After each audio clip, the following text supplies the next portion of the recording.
एक व्यक्ति हमारे साथ बाहर से जुड़े, मैं अब तक नहीं बोल पाए, बहुत देर से हमारे साथ हैं, उनके पास जा रहा हूं। जावेद, मैं आपको पूरा मौका दूंगा, बिल्कुल। जावेद बेग जनरल सेक्रेटरी हैं पीपल्स डेमोक्रेटिक फ्रंट सेक्युलर के, इनकी बात सुननी चाहिए। ये सवाल पहले पूछ के शुरू करिए। नहीं, आप देखिए, आप उनकी बात सुनिए पहले। मैं सुनूंगा, आप सुनिए उनकी बात। आज जावेद साहब, आपसे जब बात हो रही है, बहुत सारे कश्मीरी पंडित भाई बहन, हमारे बुजुर्ग, महिलाएं सब यहां स्टूडियो में हैं, और आपका जब मैंने नाम लिया तो सबने कहा कि आपको सुनना चाहते हैं। वो ये जो पीछे मेरे जो कुछ तालियां बज रही हैं, ये आपके लिए बज रही हैं। तो मैं आपसे समझना चाहता हूं, जो लोग कहते हैं कि कश्मीरी पंडितों के साथ ऐसा कुछ नहीं हुआ जो आज बताया जा रहा है, क्या सच्चाई है?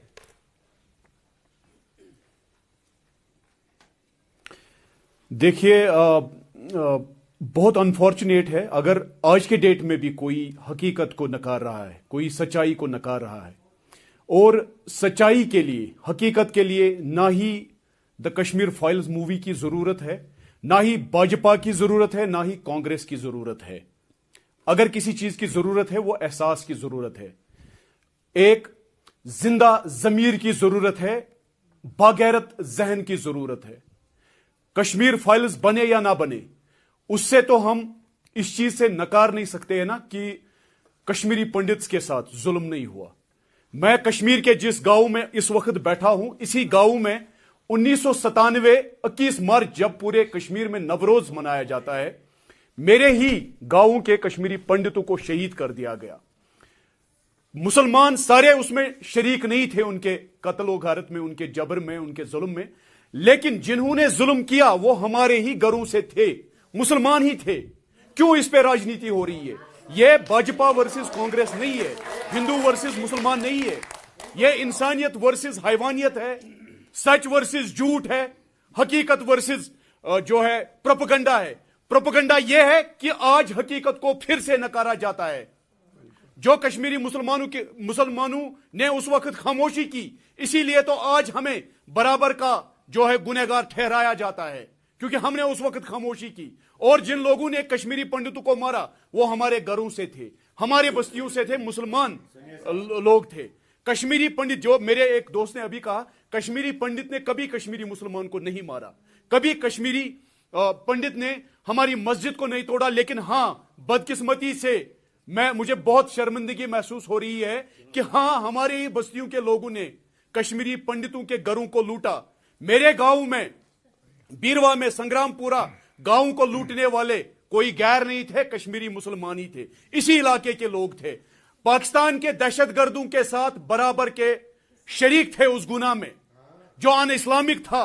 कश्मीरी पंडित के साथ जो कुछ हुआ वो अन इस्लामिक था। और आज अगर उस हकीकत को कोई नकारता है, वो उससे भी ज्यादा अन इस्लामिक है। इस्लाम में यह बात बिल्कुल बावर की गई है कि अगर आपकी बस्ती में, आपके शहर में गैर मुसलमान रह रहे हो और वह माइनॉरिटी में हो, आप पे फर्ज आयद होता है, इस्लामिक फरीजा है, समाजी फरीजा, इंसानियत का फर्ज है कि आप उनकी जान, माल, इज्जत, उनके जो प्लेसेस ऑफ वर्शिप है, इबादत गाहें हैं, उनके बुजुर्ग बच्चों की आप हिफाजत करें। और अगर आपने वो हिफाजत नहीं की, जो कुछ भी उनके साथ हुआ, उसके लिए हम कश्मीर के लोग सारे शरीक है, बराबर के शरीक है। हमारी खामोशी की वजह से उन पे जुल्म हुए, और हमने, कश्मीर के मुसलमानों ने उस वक्त हमारी जो इबादत गाहें हैं, मुकद्दस जगह हैं, उन लूटर्स के हाथ में दी, उन दहशतगर्दों के हाथ में दी। यह भी एक गुनाह हमसे हुआ। हमें आज के डेट में हाथ जोड़कर कश्मीरी पंडित भाइयों से, परवरदिगार से माफी मांगनी है, तब जाकर हम उन पापों से अपने हाथ धो सकते हैं। अगर आज भी हमने राजनीति की, अगर आज भी हमने भाजपा वर्सेस कांग्रेस किया, हिंदू वर्सेस मुसलमान किया, तो शायद आने वाले वक्त में और मुसीबतें कश्मीर में आएंगी। यह मूवी किसी प्रोपेगेंडा पे नहीं बनाई गई है, जो हुआ है उसी पे बनाई गई है। अब अगर इस पे कोई प्रोपेगेंडा चलाए, वो भी उसी बिटकराटे जैसा है। अगर आज के डेट में यह मूवी देखकर या इस मूवी को एक टूल बनाकर आज मुसलमानों के खिलाफ इस्तेमाल किया जाएगा, तो कोई मकसद हमारा पूरा नहीं हो रहा है। हम रिकंसिलिएशन चाहते हैं, हमारा मकसद है कश्मीरी पंडित बाइज्जत तरीके से अपने घरों में आए। उसके लिए जावेद की इजाजत नहीं चाहिए कश्मीरी पंडित को। जितना हक जावेद का इस कश्मीर में है, उतना ही हक टीकालाल तपलू साहब की फैमिली का है। टीकालाल तपलू एक फैमिली के नहीं थे, वो हमारे कौम के थे। जावेद जी, एक बात बताइए, फिर अभी आपने कहा कि इनका बराबर का हक है, क्या आज वो सोच बदल गई है जो 90 में थी? क्या आज ये लोग बिल्कुल महसूस करके वहीं अपने घरों में जा सकते हैं? और मैं दूसरी बात कहता हूं, क्या इनके घर हैं?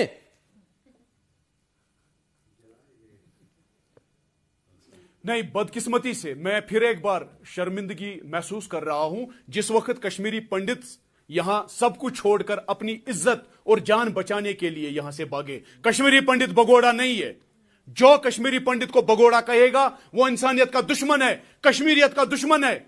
मुझे बहुत शर्मिंदगी महसूस होती है। एक पूर्व मुख्यमंत्री कश्मीर के थे जिन्होंने मेरे कश्मीरी पंडित भाइयों को भगोड़ा कहा। कश्मीरी पंडित भगोड़ा नहीं था, बस अपनी इज्जत असमत बचाने के लिए, अपनी जान बचाने के लिए उन्होंने अपनी धरती छोड़ी, अपने मकान छोड़े और उन मकानों को लूटा गया। मेरी बस्ती में उनके घरों को लूटा और इसी बस्ती के लोगों ने लूटा। आज के डेट में बहुत सारे कश्मीरी पंडितों के पास जमीन नहीं है क्योंकि उन्होंने वो मुसीबतों में बेच डाली। और जिसने भी वो जमीन खरीदी, दैट वाज अन इस्लामिक, इस्लाम के आईन के मुताबिक वो जिसने भी वो जमीन खरीदी है उसने बातिल किया है, गुनाह किया है। और जिसने कश्मीरी पंडित के जमीन को कहीं पे भी एनक्रोच किया है, कब्जा किया है, इसमें प्रॉफिट मोहम्मद साहब ने कहा है, अगर एक मुसलमान गैर मुसलमान की जमीन जायदाद पे नाजायज कब्जा करता है, कयामत के दिन, रोजे महशर के दिन, वो उस गैर मुसलमान की तरफ से वकील बनकर आएंगे। मैं गलत नहीं बता रहा हूं, इस्लाम बता रहा हूं। और अगर जिस किसी ने भी कश्मीरी पंडित के जमीन जायदाद पे कब्जा किया या उस वक्त मजबूरी की हालत में खरीदा, उसने अन इस्लामिक किया, गैर इखलाकी काम किया, गैर समाजी काम किया। हमारा फरीजा था उनकी जिंदगी बचाना, उनकी इज्जत असमत बचाना, उनके जो प्लेसेस ऑफ वर्शिप है, इबादत गाहें हैं, उनको बचाना, उनकी जमीन जायदाद की रखवाली करना हमारा फर्ज था, जिसमें हम फेल हुए। मैं इसीलिए कहता हूं, मेरे वालिद साहब की जनरेशन से यह गलती हुई क्योंकि मैं छोटा था। मैं एज ए कश्मीरी मुसलमान माफी मांग रहा हूं मेरे कश्मीरी भाइयों से कि हां, हमसे गुनाह हुआ, गलती हुई, हमने आपको नहीं मारा लेकिन हम आपको बचा नहीं पाए, वो गलती हमारी है। और इस गुनाह में बराबर के शरीक हमारे मुल्क के लोग हैं, वो भी उस वक्त खामोश रहे। आज ये भाजपा और कांग्रेस के लोग आज बहुत हमदर्दी दिखा रहे हैं। कहां थे ये लोग उस वक्त जब मेरे कश्मीर का, मेरा अपना खून मारा जा रहा था? यहां पे पाकिस्तान से आए हुए दहशतगर्दों के हाथों उन्होंने यहां कश्मीर के जो सबसे क्रिमिनल माइंडसेट के लोग थे उनको अपने साथ जोड़ के हमारे कश्मीरी मुसलमानों पे भी, कश्मीरी सिखों पे, कश्मीरी हिंदुओं पे बहुत जुल्म ढाए। कहां थे उस वक्त ये लोग जो आज स्पोक्स पर्सन बनकर टीवी पे आके कश्मीर पे राजनीति कर रहे हैं? कोई कर्नाटक से आ रहा है, कोई यूपी से आ रहा है, कोई मध्य प्रदेश से आ रहा है और कोई बंगाल से आ रहा है। हम नहीं करने देंगे इन्हें गंदी राजनीति। मेरे कश्मीर का, मेरे घर का टीकालाल तपलू शहीद कर दिया गया, वो मेरे घर से था। नीलकंठ गंजू साहब मेरे घर से था। सरला भट्ट किसी एक पंडित की बेटी नहीं थी, मेरे कश्मीर के कौम की बेटी थी, मेरी बेटी बहन थी। और तब कहां थे ये लोग? सारे हिंदुस्तानियों को कश्मीरी पंडितों से माफी मांगनी है। ये सारे उस गुनाह में शरीक जो खामोश रहे। मैं जवाब आपकी बातों का जवाब साहब का ये कॉल है। लेता हूं। पहले सलमान निजामी बोले। अच्छे लोग जो खामोश, ये भी कश्मीरी है, कश्मीरी मुसलमान ही है, बुरा करते हैं। बोलिए। हम इस पे राजनीति नहीं करने देंगे। जावेद जी एक मिनट, सलमान निजामी बोल रहे हैं आपकी बात पर। अपनी जमीन जायदाद पे बसे, जिस तरह जावेद